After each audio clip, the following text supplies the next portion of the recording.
রোদ্দুরের মধ্যে কি করছো? ভালো আছো তো? তো আইসক্রিম, কি আইসক্রিম আছে? দই সন্দেশ দাও দুটো আমার আর পার্থরে। আর তোমার জন্য কিছু করতে পারি? 10 টাকা পিস। তোমার জন্য কিছু করতে পারি? কি করবেন? যদি কিছু করতে পারি, ছোটোখাটো মানুষ আমি। হ্যাঁ, এই গরমের মধ্যে তুমি এই রোদ্দুরে ঘুরে ঘুরে এইভাবে এই বিক্রি করে বেড়াও? হ্যাঁ, এ অন্য অন্য কোনো যখন সিজন থাকে না তখন কি করো? তখন ওই এমনি বসে থাকি, ওই লটারি বিক্রি করি। লটারি।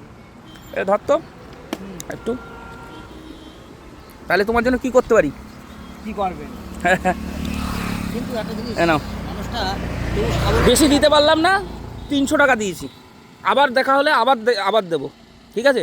একবারে বেশি দিতে পারলাম না, এখন একটু মাসের শেষ টানাটানি চলছে। আপনি বলেছিলেন। আমি বলেছিলাম তখন আরও বেশি দেওয়ার ইচ্ছা ছিল, কিন্তু সেই টাইমটায় একটা আমার প্রবলেম হয়ে গেছে, সেই প্রবলেমের জন্য আমি পারিনি।